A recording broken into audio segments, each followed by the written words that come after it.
Film बेखुदी के जरिए बॉलीवुड में डेब्यू करने वाले वो 90s का मशहूर अभिनेता ना माना दिल दीवाना कलम उठा के जा, जिनकी पहली फिल्म कुछ खास धमाल नहीं मचा पाई थी, पहली फिल्म असफल रही थी, लेकिन उनके बाद कुछ हिट फिल्मों के माध्यम से वो रातों रात स्टार बने थे। तो चैन मुझे आता नहीं है एक तेरे सिवा। लेकिन 90s के दौर में ही उनके साथ एक ऐसा वाकया हुआ, एक ऐसा घटना घटा, वो दर्दनाक हादसा जिंदगी तेरी चाहत के नाम, जिसके बाद उस हीरो का जो कैरियर था हमेशा के लिए तबाह हो गया। जी हाँ, आज हम बात करने वाले हैं 90s के मशहूर फिल्म अभिनेता कमल सदाना के बारे में। जी हाँ, कमल सदाना के लाइफ में उसके पिता ने एक बार उन्हें उनके जन्मदिन पर एक ऐसा गिफ्ट तोहफा उन्हें दिया जिसके बाद उनका फिल्मी करियर हमेशा के लिए तबाह हो गया था। आज उन्हीं पहलुओं की हम चर्चा करने वाले हैं इस वीडियो के माध्यम से। देखे मेरी आंखें इसमें क्या मेरी खत। जी हाँ, 21 अक्टूबर 1970 को मुंबई के बांद्रा में जन्मे कमल सदाना के पिता का नाम ब्रिज सदाना था, जो कि एक फिल्म निर्माता थे। वहीं उनकी मम्मी सईदा खान एक फिल्म अभिनेत्री थी। उनके पिता ने 60s और 70s के दौर में कई फिल्मों का निर्माण किया। उसमें विक्टोरिया नंबर 203, हम सब चोर हैं, ये रात फिर न आएगी, कुछ उनकी मशहूर फिल्में थी। कमल सदाना का बॉलीवुड डेब्यू हुआ था फिल्म बेखुदी के माध्यम से।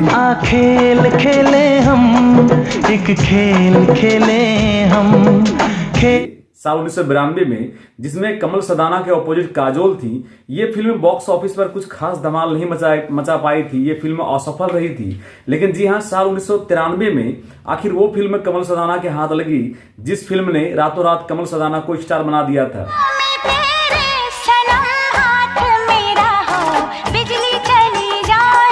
जी हाँ, दिव्या भारती के साथ उनकी आई फिल्म, वो फिल्म रंग थी। जी हाँ, जितेंद्र, आयशा जुल्का और अमृता सिंह जैसे स्टारर इस फिल्म ने अच्छा खासा बिजनेस किया था और ये फिल्म म्यूजिकल हिट भी रही थी। तुझे इतना बता दे मुझे कितना तो चाहे मुझे हर सवाल।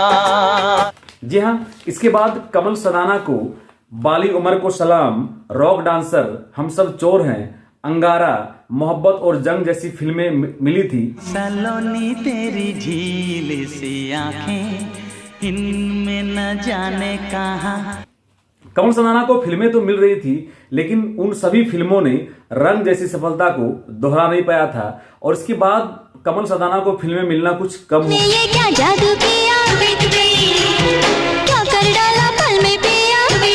गया था। लेकिन जी हाँ, आखिर उनके लाइफ में एक ऐसा घटना घटता है, उसके बाद वो दौर आता है जिसके बाद कमल सदाना का जो कैरियर था वो हमेशा के लिए तबाह हो गया। वो दर्दनाक हादसा जिसका आज हम जिक्र करने वाले हैं। जी हाँ, कमल सदाना अपने माता पिता और बहन के साथ, उनकी बहन का नाम नम्रता था, के साथ अपने बांद्रा स्थित एक जल कमल नामक बंगले में रहा करते थे।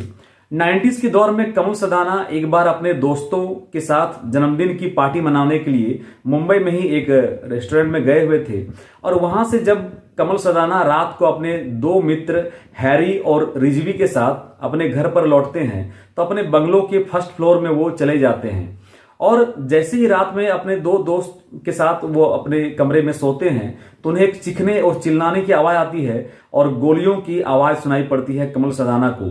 कमल सदाना जैसे ही अपने कमरे से बाहर सीढ़ियों पर आते हैं, उसके सामने वो नजारा को देखकर कमल सदाना के पैरों तले जमीन खिसक गई थी। जी हाँ, उसके सामने उसकी माँ और उसकी बहन की लाश खून से लथपथ पड़ी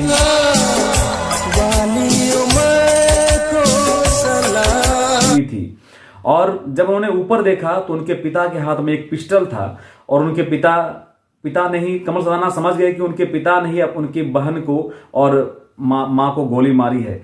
वो इसलिए कि कमल सदाना के जो पिता थे ब्रिज सदाना, वो शराब के आदी थे और शराब पीने के बाद वो जानवरों जैसा व्यवहार करते थे और कमल सदाना के पिता ब्रिज सदाना, उसकी माँ सईदा खान में हमेशा झगड़ा हुआ करता था शराब को लेकर।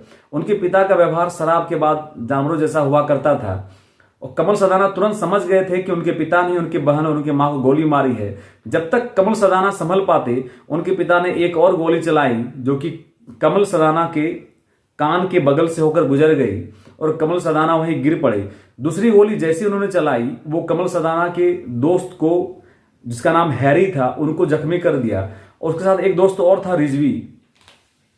वो तीनों वहां से किस तरह से भागे और उनके दोस्त हैरी और रिजवी ने कमल सदाना को रात को अस्पताल में भर्ती कराया।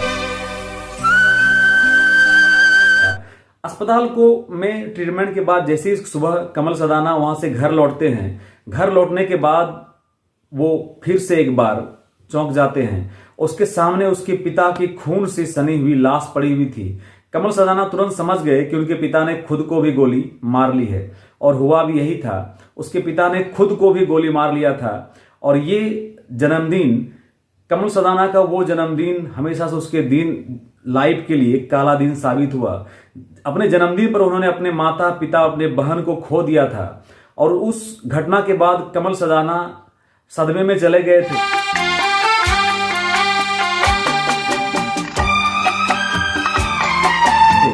और जब वो कुछ 1 साल 2 साल बाद जब वो फिल्मों में वापसी करते हैं तो उनका वो परफॉर्मेंस दिखता नहीं है। जब वो निर्माता निर्देशकों से मिलते हैं तो वो अपने फिल्मों के बारे में बोल नहीं पाते हैं, और ये भी नहीं कह पाते हैं कि उन्हें फिल्मों की जरूरत है, उन्हें फिल्मों में काम चाहिए। और उसके बाद कमल सदाना का जो कैरियर का जो ग्राफ था हमेशा गिरता हुआ रहता है। हालांकि उसके बाद फिर से उन्होंने खुद से भी निर्देशन के क्षेत्र में हाथ आजमाया था, और कर्कश जैसी महफिल में कोई बदनाम होगा, तेरी जफा तेरा सितम फिल्मों का निर्माण किया था। लेकिन वो फिल्म कुछ खास धमाल नहीं बजा पाई। और आखिरी बार कमल सदाना साल 2022 में काजोल के साथ एक फिल्म सलाम बैंकी में नजर आए थे, लेकिन वो फिल्म कुछ खास धमाल नहीं मचा पाई। हालांकि हम उम्मीद करते हैं कमल सदाना फिर से, चाहे एक कलाकार के तौर पर, एक डायरेक्टर के तौर पर, एक प्रोड्यूसर के तौर पर फिल्मों में वापसी करेंगे। हम उनके सुखद और उज्जवल भविष्य की कामना करते हैं। आप अगर चैनल में नए हैं, चैनल को सब्सक्राइब जरूर कर लें। साथ ही कमेंट सेक्शन में आप ये जरूर बताएं कि आपको ये कंटेंट कैसा लगा। और ऐसे ही बॉलीवुड की जानकारियों के साथ आप बने रहें मिथिलेश कुमार के साथ। जय हिंद, जय भारत।